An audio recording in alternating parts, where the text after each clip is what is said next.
Assalamualaikum warahmatullahi wabarakatuh. Alhamdulillah. Salatu wassalamu ala rasulillah wa ala alihi washabihi wa mawalah. Asyhadu an la ilaha illallah, asyhadu anna Muhammadan abduhu wa rasuluh, la nabiyya ba'dah. Faqad qala Allah ta'ala a'udzu billahi as-sami'il 'alim minasyaitonir rajim. Wa minan nas may yu'jibuka qawluhu fil hayatid dunya wa yashhadullahu 'ala ma fi qalbihi wa huwa aladul hisam. Al-ayah, sadaqallahul adzim. Pemirsa El Sinta yang berbahagia dimanapun Anda berada, kiranya sejenak sedikit kita berbincang, ngobrol, cerita. Harapan kita ada satu cerahan batin, mudah-mudahan bisa bermanfaat. Kalau kita ini kan diibaratkan HP atau handphone. Kalau handphonenya bagus itu biasanya rebutan orang. Tapi ketika tidak ada pulsanya itu kurang bermanfaat. Walaupun mungkin HP-nya tidak terlalu mahal, sederhana, tapi isinya atau pulsanya banyak sekali, itu biasanya bisa untuk bermacam-macam. Manfaatnya sungguh luar biasa. Manusia mungkin dilihat dari mungkin aksesoris, pakaian dan sebagainya, mungkin kelihatan keren, tapi tidak tahu hati manusia. Atau sebaliknya, sederhana gitu, pakaian sederhana dan sebagainya, tapi banyak manfaat. Karena manfaat itu bukan hanya dilihat oleh orang, tapi bisa dirasakan dan diiyahkan oleh orang banyak. Dan manfaat itu adalah urusan yang gaib. Pemirsa El Sinta yang berbahagia, kami ingin berbincang tentang menghormati ulama dan menghargai ulama. Ada satu keterangan yang mengingatkan kepada kita, kata Nabi, man ahabbal ulama faqad ahabbal anbiya. Siapa yang cinta sama ulama, berarti dia mencintai ulama. Karena ulama adalah pintu hidayah. Kalau udah pintu hidayah adalah membuka jalan ke jalan yang diridhoi oleh Yang Maha Kuasa. Maka hadis mengingatkan cinta ulama itu adalah bukan hanya sesuatu yang dibanggakan, tapi bukan hanya dihormati. Kita bisa melaksanakan dengan sebaiknya. Karena isi dari ulama tersebut pasti akan keluar ucapan-ucapan atau kata-kata yang bermakna, ucapan-ucapan atau dari lisannya yang brilian, sehingga di masyarakat sangat banyak manfaatnya. Maka kata Nabi, man ahabbal ulama, siapa yang cinta ulama berarti dia cinta kepada Nabi. Wa man ahabbal anbiya, dan siapa yang cinta kepada Nabi, faqad ahabballah, dan dia cinta kepada Allah. Wa man ahabballah dakhalal jannah. Siapa yang cinta kepada Allah pasti diselamatkan tempatnya di dalam surganya Allah Subhanahu wa taala. Pemirsa El Sinta yang berbahagia, kita cerita tentang cinta. Manusia kalau masih ada rasa cinta, bukan hanya kepada ulama, kepada manusia biasa, itu penghargaannya sungguh luar biasa. Pasti penghargaan itu kepada manusia akan diingat oleh orang. Ketika seseorang mungkin cintanya sederhana sekali, ya, karena dia deket, sering ngobrol dan sebagainya. Dan kesannya setelah ngobrol, setelah cerita itu berkesan, banyak makna yang diambil oleh yang mendengarkan, pasti akan dikenang selama dia masih ingat. Itulah kehidupan dalam beragam selama kehidupan ini memang berlangsung. Nah, cinta ulama itu adalah ada faktor yang membuat kita bisa lurus kalau kita mau mengikuti ajaran yang disampaikan. Tapi memang ada kriteria ulama itu sampai dibagi gitu ya, kriteria ulama itu. Tapi yang jelas ulama itu adalah pintu yang memang harus diikuti oleh kita. Karena Nabi menyampaikan al ulama warasatul anbiya. Ulama adalah generasi atau penerus para nabi. Setiap nabi pasti ada penerusnya. Tanpa penerusnya mungkin dalam rangka beribadah kepada Yang Maha Kuasa itu terputus. Maka setiap nabi lahir atau ke muka bumi ini pasti ada penerusnya. Nah, ulama adalah generasi penerus Nabi. Kalau udah generasi penerus Nabi, berarti manusia penuh dengan hikmah, penuh dengan hidayah, penuh dengan jalan untuk menuju yang terbaik, yaitu ridhonya Allah Subhanahu wa Ta'ala. Tapi kekhawatiran itu banyak. Misalkan ada seorang ustadz, seorang kiai, seorang ulama yang mungkin kalau hitung-hitungan dalam kehidupan dia berbuat baik 10 kalau ditulis dengan angka, tapi ada kesalahan satu yang kurang bagus menurut manusia, padahal belum dihisab oleh Allah Subhanahu wa Ta'ala. Yang satu ini karena kelihatannya tidak terhormat, kurang bagus, dianggapnya tidak baik. Kadang-kadang yang 9 itu hilang begitu saja, kebaikan yang 9 itu hilang begitu saja. Tapi mungkin itu manusiawi. Tapi ini semuanya bukan berarti apa yang dilakukan oleh orang itu kesalahan, bukan berarti fatal harus ditinggal begitu saja atau dibiarkan begitu saja. Karena manusia itu mempunyai sifat al-insal ma'alul khata wa nisyan. Jadi manusia itu mempunyai sifat hilap, salah, dan lupa. Salah itu adalah mungkin manusianya. Siapa sih manusia di muka bumi ini yang selalu benar terus? Pasti tidak ada, tidak bakalan ada manusia benar terus. Atau sebaliknya, manusia itu salah terus. Tidak seperti begitu.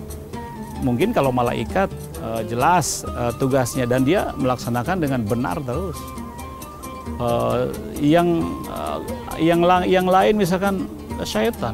Syaitan itu pasti berbuatnya yang tidak baik, salah, dan bahkan mencoba orang itu yang melakukan kebaikan digoda oleh dia supaya dia salah. Karena apa? Memang sudah tugasnya masing-masing. Nah, manusia itu mungkin ada di tengah. Ya, terkadang kebenaran itu mutlak gitu ya. Begitu banyak kebenaran-kebenaran atau kebaikan-kebaikan yang dilakukan oleh manusia, apalagi para ulama. Ketika dia salah, ketika dia lupa, ketika dia hilaf, ketika dia itu di luar kemampuan kita, mungkin kita memandang bahwa itu tidak bagus, mungkin kita menilai bahwa itu tidak senonoh, tidak sopan dan sebagainya. Seolah-olah orang itu ya dianggap kurang bagus lah, karena menurut dia itu kurang pas apa yang dia lakukan. Pemirsa yang berbahagia, maka untuk menilai seseorang itu tidak bisa saat seperti dia lakukan pada saat salah. Mungkin pada saat itu dia sudah tidak ada lagi pilihan kecuali melakukan seperti itu. Tapi inilah manusia yang ada di muka bumi ini. Mudah-mudahan kita yang hadir di sini, yang mendengarkan, yang melihat, ada secerca harapan. Mudah-mudahan apa yang kita lakukan, kalau itu memang salah pada saat itu, tidak ada lagi yang harus dilakukan seperti itu. Barangkali di situ ada satu ampunan, ya, karena manusia memposisikan yang tidak sesuai dengan kemampuan, pasti kemampuan itu dibatasi oleh manusia. Pemirsa yang berbahagia, kita teruskan setelah jeda berikut ini.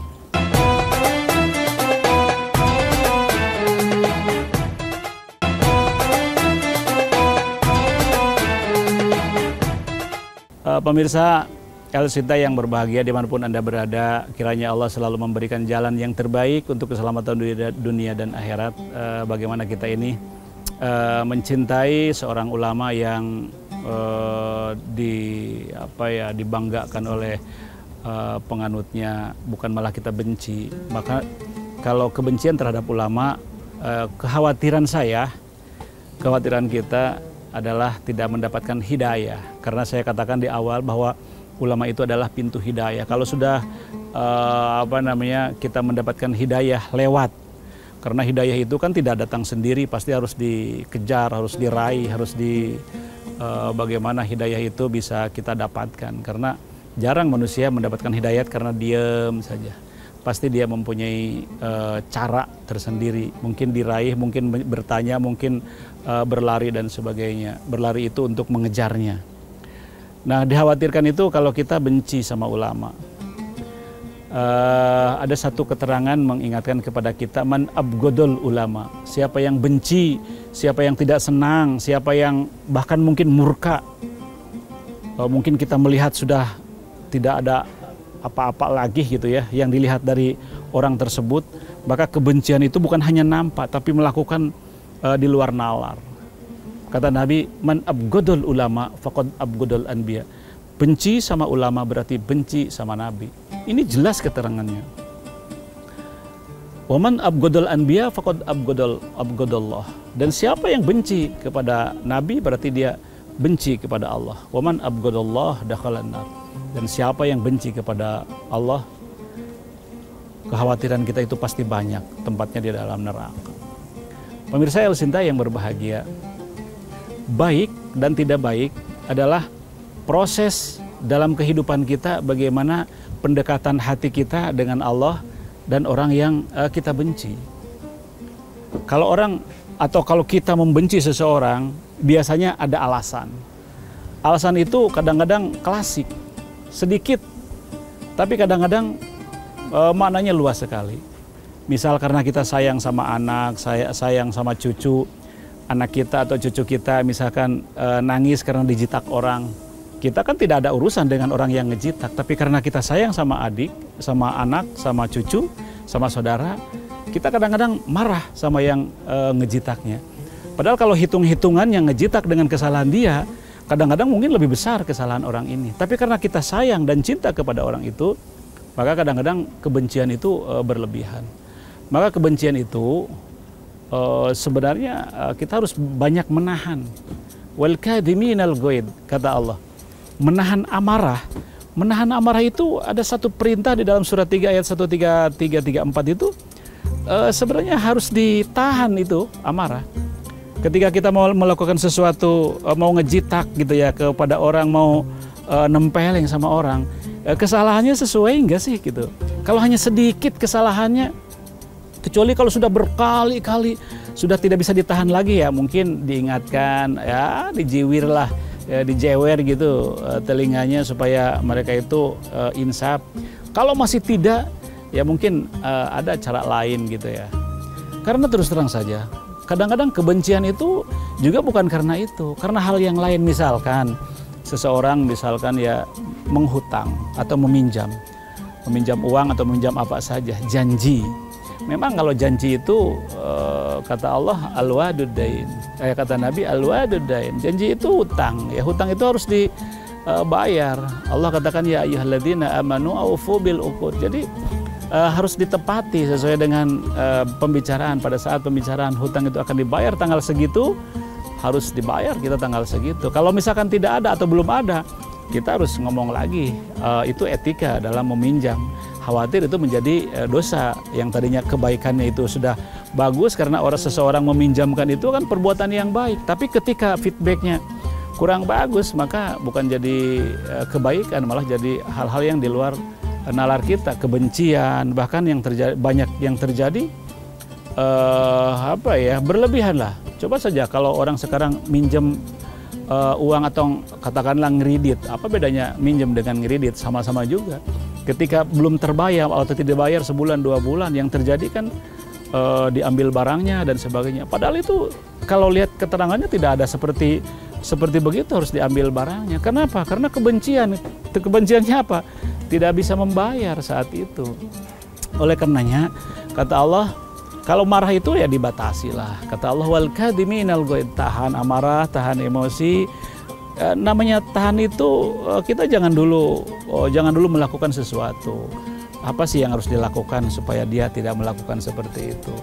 Banyak hal-hal yang lain, misalkan sekarang lagi viral, misalkan kalangan-kalangan ustadz gitu ya, yang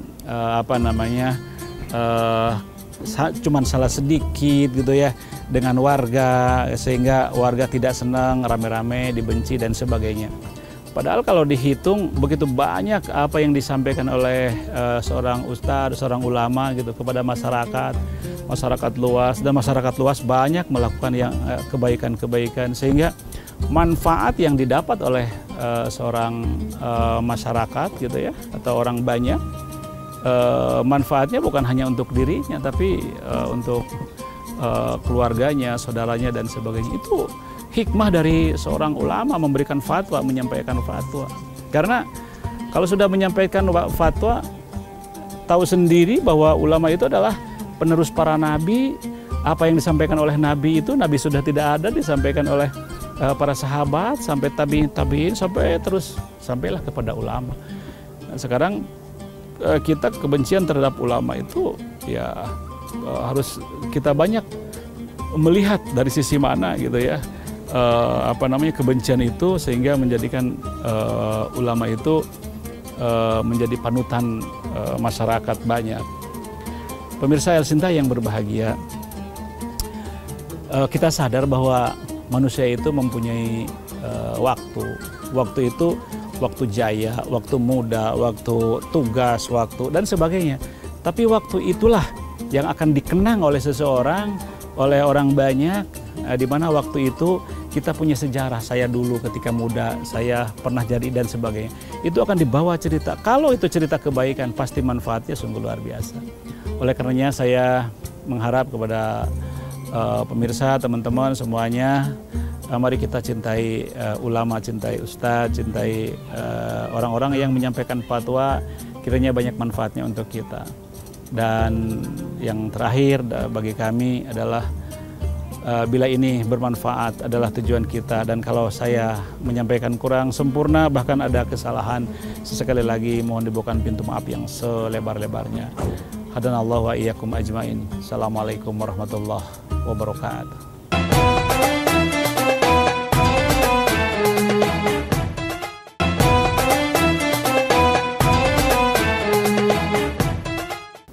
Pemirsa El Sinta yang berbahagia dimanapun Anda berada,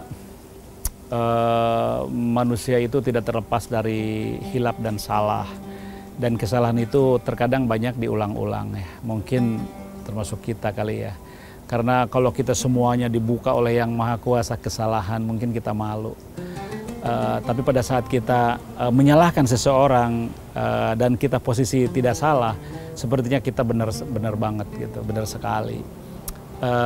Dan inilah manusia. Nah, kita sebagai manusia atau sebagai masyarakat awam, kalau memang menilai kepada seseorang itu ya bagaimana caranya supaya semuanya tidak menjadi permasalahan yang panjang. Kalau kita mau mencontoh kepada seorang ulama gitu ya, seorang ustadz, seorang kiai, habaib atau yang lainnya, kalau memang ada yang kurang pas, ada yang kurang cocok, ada yang kurang sempurna, maka ketidaksempurnaan itu sebagai manusia kita bisa memilah dan memilih. Kalau ketidaksempurnaan ini menjadi pilihan kita, kan kita tinggal melihat siapa sih yang pantas dijadikan contoh. Kan begini nih, ada orang yang ada orang yang tukang bohong di zamannya, dan mereka saat itu minta tolong gitu ya, tolong saya mau dimakan serigala gitu ya. Orang-orang pada keluar, nggak taunya pada keluar, ya gue bohongin tuh. Pada keluar, akhirnya orang udah tahu, nah lagian mau dibohongin gitu. Nah satu saat dia memang bener gitu ya, bener serigala itu meronta-ronta, merobek-robek mukanya, dia minta tolong. Yang mendengar juga pasti, dia mah tukang bohong, kemarin aja kita dibohongi, tahu-taunya bener. Dan terjadi misalkan habis badannya dimakan, dagingnya dihabisin oleh. Nah itu semuanya itu mungkin karena ulah. Jadi menilai seseorang itu pada saat-saat tertentu itu bisa fatal, bisa kita membedakan pada saat dia salah. Kesalahan ini kenapa sih? Misalkan mohon maaf, seorang ulama karena kita tidak pas untuk mengikuti sebagai contoh lah, sebagai orang yang mau dibikin panutan oleh kita, tapi kita tidak mengatakan kayaknya saya nggak pas ngikutin dia misalkan. Pertama, kita bersikap seperti ini jangan sampai membawa orang. Artinya kalau tidak pas dengan yang kita ikuti, ya sudah, jangan membawa yang lain sehingga yang lain tidak pengaruh. Atau pada saat kita sedang terjadi senang-senangnya, tiba-tiba berbalik karena melakukan kesalahan misalkan, lalu kita menyampaikan ke orang banyak, padahal orang banyak tidak tahu, akhirnya ikut-ikutan sehingga kebencian datang kepada semuanya. Apa yang terjadi? Terjadilah ulama itu mungkin atau ustadz itu dijauhi oleh masyarakat. Karena itu ketika ada kealfaan, kesalahan, kalau memang mau diproses, kita tinggal tabayun saja. Tanpa orang tahu, kita datang, kita silaturahim, kamu kemarin ngambil ayam tetangga ya, gitu, atau kamu ngambil ini ya, dan sebagainya. Kalau tidak, ketika ada bukti kita sampaikan. Karena siapapun kalau berbuat salah, ya perlu ditanya, perlu tabayun, perlu kalau kita mungkin bahasanya mungkin di proses gitu ya. Tapi mungkin bahasa proses itu seperti kesalahan fatal sekali gitu. Karena kalau masalah salah dan tidak salah di dunia ini tergantung. Yang tahu itu adalah Yang Maha Kuasa. Tapi kalau Yang Maha Kuasa memaafkan, mengampuni atas kehilapan dan kesalahannya, di hadapan Yang Maha Kuasa mungkin bebas. Tapi di hadapan manusia belum gitu. Karena apalagi di kita negara hukum, ya pasti diproses secara hukum. Tapi oke lah, nggak jadi masalah. Proses itu dijalankan. Yang menjadi masalah bagaimana kita ini selalu tabayun kepada yang menurut kita atau menurut orang banyak itu salah, ya, atau tidak sesuai dengan yang dilakukan. Maka kita perlu bertanya, mungkin dia karena kepepet, saya ngambil ayam ini, saya benar tidak ada lagi makanan yang harus saya makan, minta ke saudara tidak ada yang ngasih, saya cuma bisanya nyolong, mau bilang apa kita? Siapa yang disalahkan? Berarti orang yang tahu dan dia mampu memberi, dia tidak memberi, itu yang disalahkan. Udah tahu orang ini tidak punya apa-apa, anaknya banyak, mungkin keluarganya tidak ada yang peduli gitu, karena sama-sama orang saudaranya juga mungkin saat tidak punya, akhirnya terpaksa dia mengambil ayam, misalkan ayam orang, karena tidak ada lagi yang dimakan untuk mempertahankan supaya hidup dalam perjalanan ini. Maka saat itu ketangkap, diambil, diproses, ya siapa yang disalahkan saat itu? Maka di kesempatan ini untuk memberikan solusi khususnya kepada masyarakat terhadap seorang figur, seorang yang dibikin contoh, dibuat tauladan. Kalau berbuat dia tidak sesuai atau salah, maka kita sebagai manusia yang beriman kepada Yang Maha Kuasa, bahkan banyak ilmu-ilmu yang dia sampaikan yang benar, yang ikhlas, tapi kadang-kadang kita juga tidak peduli terhadap hal-hal yang seperti ini. Maka dari itu berikan yang terbaik. Kalau memang dia salah, berikan kita yang terbaik untuk melakukan kebaikan-kebaikan, dan jadikanlah kita sebagai manusia yang baik jadi panutan mereka. Kan panutan itu tidak hanya ustadz saja, orang baik, orang biasa saja kalau dia baik jadi panutan, melaksanakan perintah Yang Maha Kuasa, tidak ada paksaan, dijadikan panutan, kan bisa-bisa aja. Mari kita bersama-sama merenung kembali kesalahan yang dilakukan. Semoga Allah selalu memaafkan kita dengan kebaikan-kebaikan yang dilakukan oleh kita, dan mudah-mudahan bermanfaat untuk kita semuanya. Walakum minkum, assalamualaikum warahmatullahi wabarakatuh.